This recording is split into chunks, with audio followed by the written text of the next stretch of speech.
Do what thou wilt will be the whole world. Love of the law, love of the will. I'm going to begin with a poem called The Great Form is Without Shape. All life long you are unhanding and unhanding what was handed you.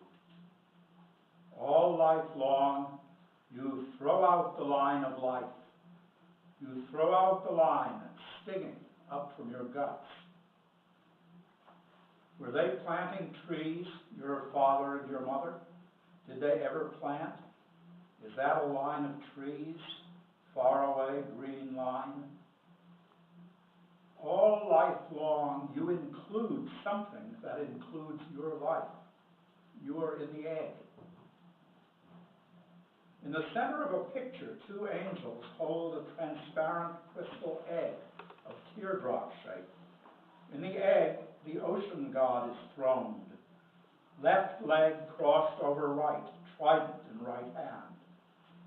Under his outstretched arms, two children or little people stand, a boy at his right, a girl at his left. The boy's head is crowned with a sun, the girl's with a crescent moon. That's the middle level of the picture. At the top, a blazing sun with human features dominates the vertical axis.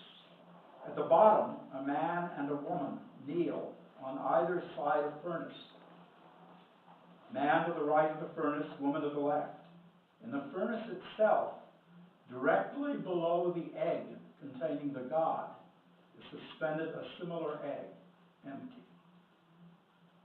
All life long, the dew falls from heaven. All life long, trees climb up from underground waters. In the seed of the old God, the new gods are swarming. Earth is ready for planting. The shut eye is opening. The heat.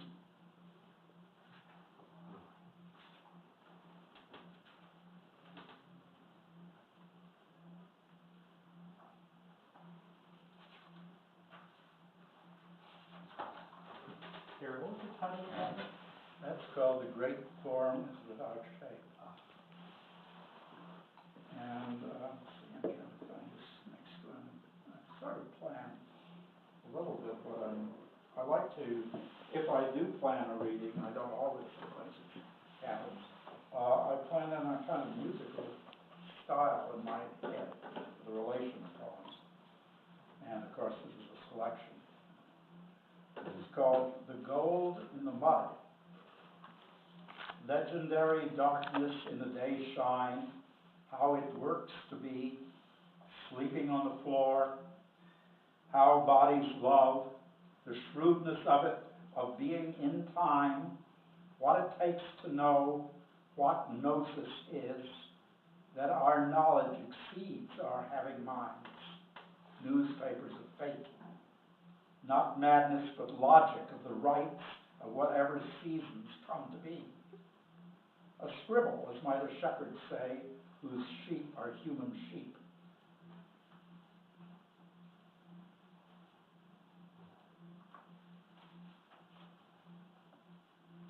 This next one is an equinoctial poem about the fall equinox. I write a number of things about different equinoxes. It was to the bottom of herself the shadow sank, where whirling still, where nothing was recalled. It was not inviting even, was no connection made to anything above that wants to fall until the end of falling be assured, and evening comes and novel stars. In all this, no reference to signature or difference made betwixt the former fool and latter love, whose shades dressed by ceremony's light, as on the last full day of summer, join in one figure, saraband, to hail rebirth of chaos, brother. His coming forth by night, empowered by latency, long foreboding, in harmony of underground, where husks sightless walk as stones at noon.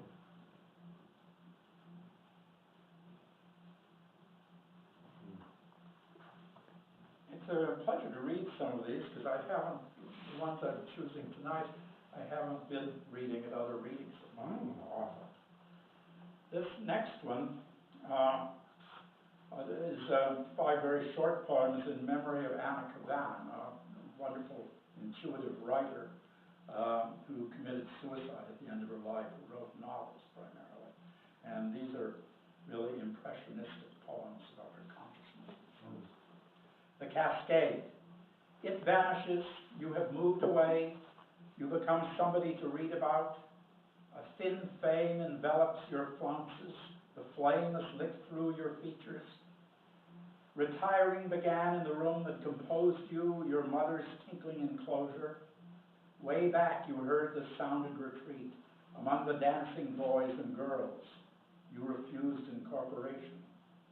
Daisy face, they pointed, preferring the willow, the rose, the cascade.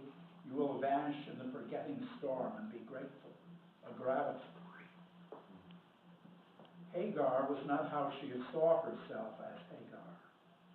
Of the sojourner or fleeing woman, she heard the song of Israfel. Without leading is no finding, that is being led. Though she hears the song of Israfel, unless she follows, she is dead. Fear of death leads her dying, taking her to places without wedding. I can't sing wedding, she trembling, but what I have is up to me, it is given, and there is a star. The angel plucks unusual strings. She was a hanged man swinging, too old to be in a tree, she feels, but she cannot deal with agelessness. The cards are blurs. The guitar stings her awake. Unsituated sleep. I am the princess of blurred sex, she says, and thereof the peculiar process. Your morning bird soars above my towers.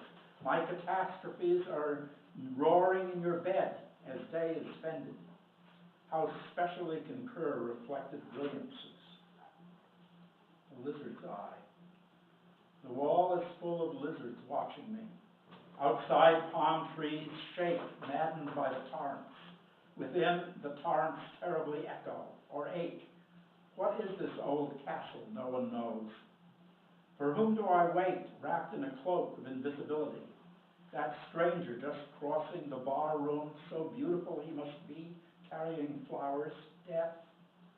I am known to lizards' eyes, quick and indifferent, attending, and there are lizards behind the mirrors here. Summer's erosion, granite burning with mineral fires, or such a wish of nowhere green I repudiate, but where is the eye to know so? An icicle of fire burnt before her as she swayed slowly in the dark old rendezvous. To be erased. Who is open enough to allow the eyes? Someone can, or some 2 or 3 or 4 or more.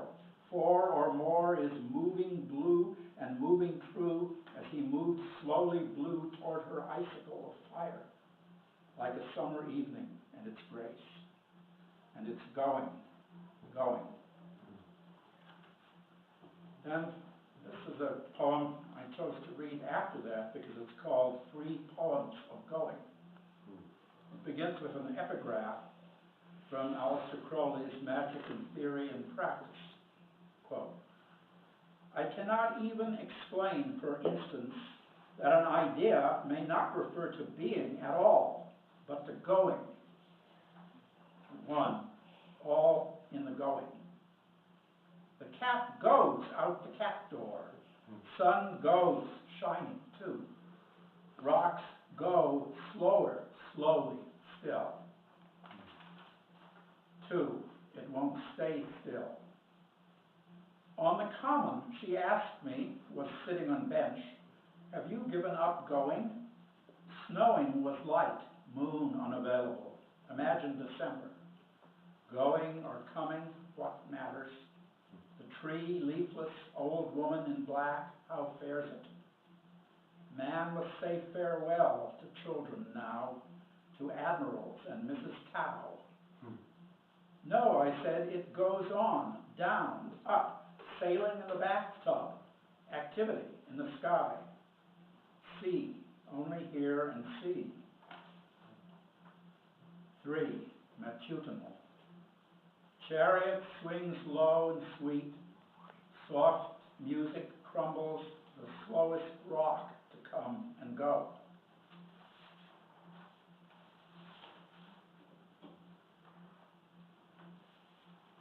Then,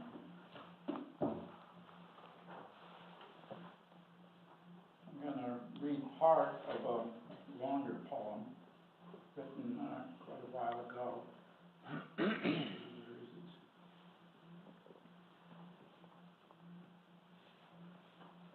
It's a poem called The Glory of Changes. And this, I'm going to read 2 sections, short sections of it. 1, a vision of the wild ones. In a pasture by the sea, the savage moon burns gold and golden green the famous torsos of the cypress. Gutted flowers quiver under black machines. Their campfire is dead, and sleep has spoken many.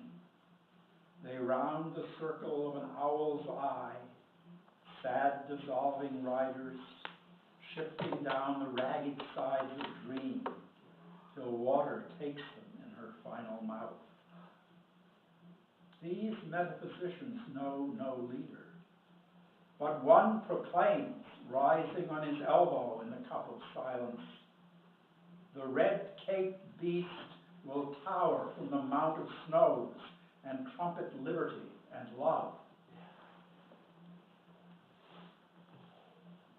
This is a version of their rapture, rejoicing in discovery of the doctrine of the void. That vision breaks the urban eye and flings aloft the burning gull. Love is the will to change, and change the will to love. The Statue of Liberty whispers. Love is the law, love under will, not sleep, but voyages, the sailor sings. The shifting plains of solitude relax their vigilance, and thus the hot calamity of time dissolves. You leap to California and the Western Gate. Somewhere in the secret hills, an ancient grave is slowly giving birth, while images of beasts carol and adore. Embarcadero, your room is white and meaningful. You drink black coffee to the sun, which glitters underground. Sweet smoke fills the mounting room. As the goddess bends, you take and give. Your body thrives in festivals of grape and honey, and joy trapezes in its animals. Mind and mindlessness are one.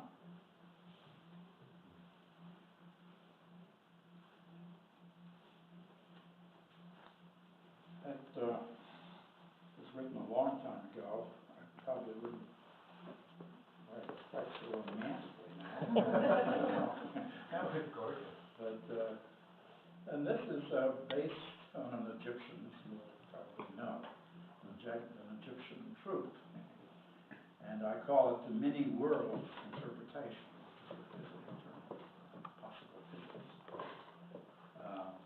God stiffened, hand rubbed up and down his mighty member. World upon world cascades from his cock.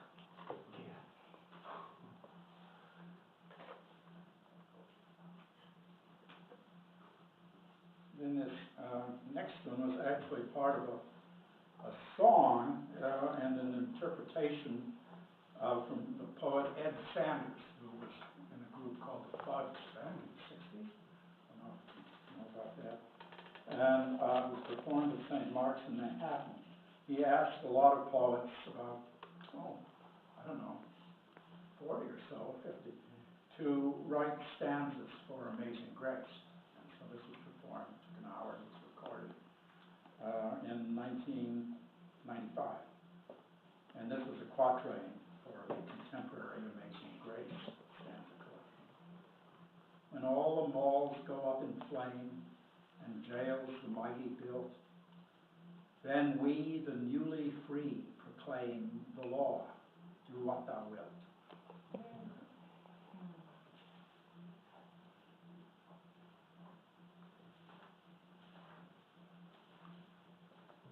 called an inlet of reality or soul in this age or any. And it begins with the quotation from John Ruskin's The Queen of the Air. With respect to plants as animals, we are wrong in speaking as if the object of life were only the bequeathing of itself. The flower is the end and proper object of the seeds, not the seed of the flower. When in Rome, do as the Greeks, show it hard. Let intellect be rampant in the flagrant colors of the indomitably so. No compromise, no blame. Take happiness to touch that bursts in light, conch on pax, as the sun yacht shoots through the gate of the pond, harmless, happy in his element. Sweetness savors itself in bawling rondures. Delectation of the gods come true, truly come in the core of time. Old Nicovet, new eon, lion form in the wood where virgin lay. When then love takes you in hand, you don't languish in the clover, but make song. O flowering stick, smoke wreath of peacefulness, discovery of happy self in others' grace, good limpid star, golden bird, girl leaning from a window when the last light shakes out in the west. This and this we say and do, and so we fix each other up, and this is how transcendence is.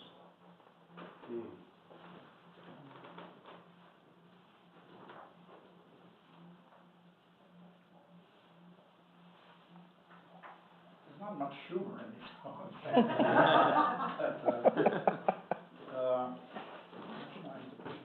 This is a short one called The Joint is Jumping. Oh, I like this one. Whose joint? Pass me one, please, or a susma beat. What's the time? Across the great divide, the caravans tick. Tremulous, we unlocked our hearts, lips on lips. Aha! The stars were bright, as fell the fullness we fall into. Not two, not one, a foretaste. Cool hole of in-between, pleroma. We locked the moon, invoking hazard sorties, our sorties through the Orient gates. Tumulus, the earthly place of such angelic music, is lively now, jumps, is locust where we slither out of time. Gerrit, I brought a stool up if you want to be more relaxed, you can bring it up front. What? I brought a stool over here. Oh, no, thanks. Maybe, No, that's yeah, fine. if you want. No, I'm coming to an end, I think, soon. I'll So, put it over here, just like oh, well, if I do this one, I have a little more humor. I don't know. Let's see.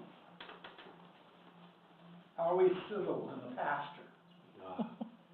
Down in the boondocks, rheumatic sin signs multiply, jug to hungry ghosts, busting open pearly gates. Ain't no grace, ain't no guilt, popcorn twiddled, come full tilt.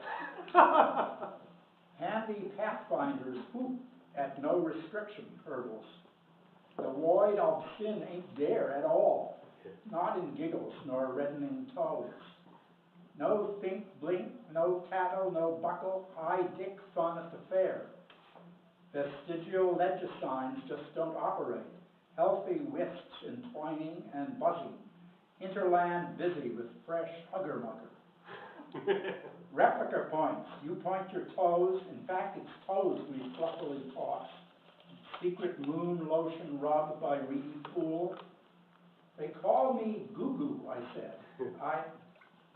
All upsurge, hot tip, green informant signify the trees are barking, cheese it to cops. Trees tease, twinkle, that need of being versed in country things. Guiltless I milked the cow, slaughtered chicken, swam with snakes, unjust, barefoot, hobbledehoy, ahoy. I love that. I read that the other night. Yeah, we were reading it together. Thank you.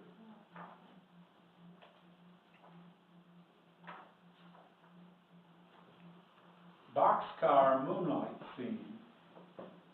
Furtively, then freely, they made it in an empty boxcar. Moonlight streaming in the open door. 2 o'clock in the morning. Relaxing. Each eager for the other's pleasure. Faster and faster. Mouth to body fastened. Enjoyment like forever, and then at the same time, time shot off into eternity's gulf. Stars strung out like mistletoe over a heavy sky. Peace, the necessary return to normal economy, being what each one was and is, kisses of satisfied friendship.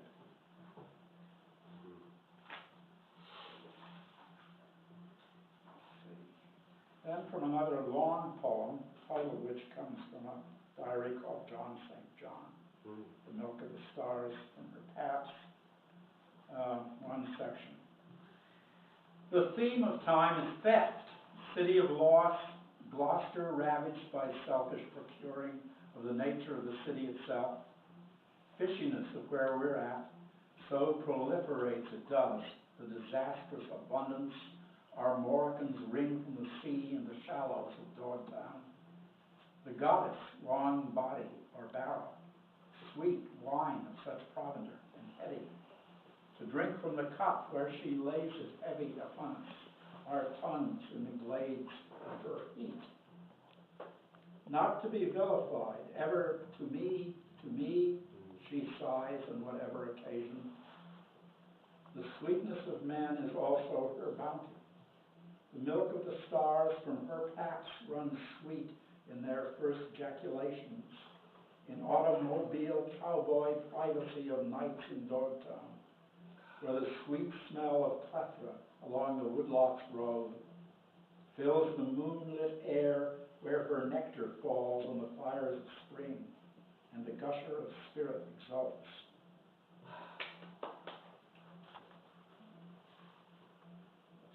Wow. Wow. That was, wow.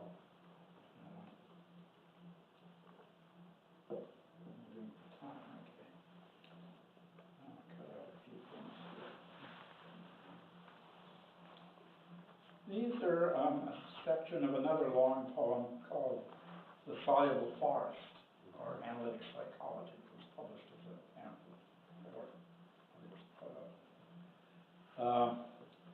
These are a few sections. In the blazing stadium of mirroring thirds, the word of the law is liberty, a book, liber, legis. A writ is a root. A writ is a root, a way, the map of a way. It figures, and we make of it our figure, you make of it your figure. I make it of mine, it is mind and no mind, inner and dinner, and outer and doubter. Doubtless these figures are crystal. From the center of nothing, something spreads out, that then there now.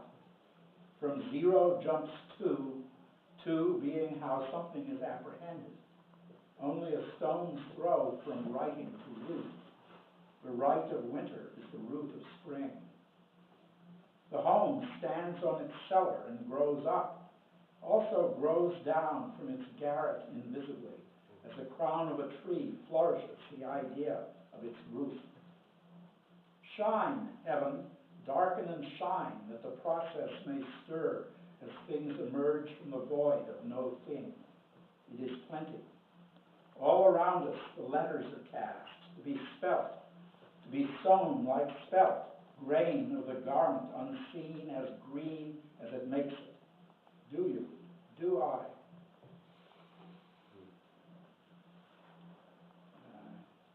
Well, I think I'll close with a little bit of two little prose sections, very short, from my magazine, Set. This is a kind of editorial called The Burden of Set. It had different sections about wildlife. This is called Food. As control seems to increase, nature turning into human nature, or rather what before was human nature, now understood as nature, tired of Chardin's interiorization, animas mystically exteriorized.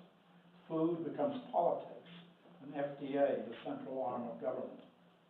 We are what we eat, but turn it around. In the whole field, and think of flowers, no division between electricity, poison, medicine, food, drug, elixir. We cannot avoid absorbing microdilutions. All foods are drugs.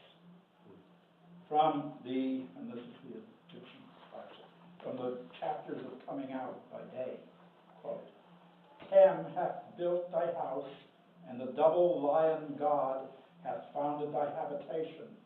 Lo, drugs are brought, and Horus purifieth, and Set strengtheneth, and Set purifieth, and Horus strengtheneth.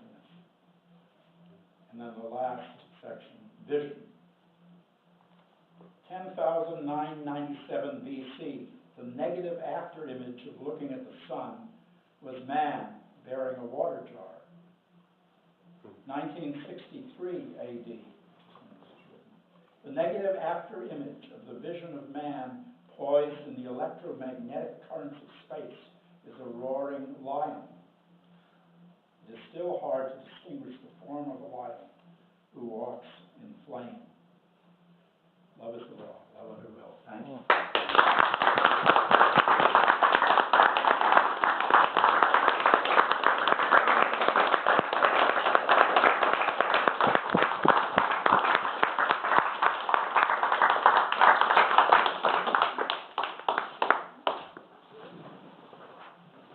So we need your help eating lots of food and consuming your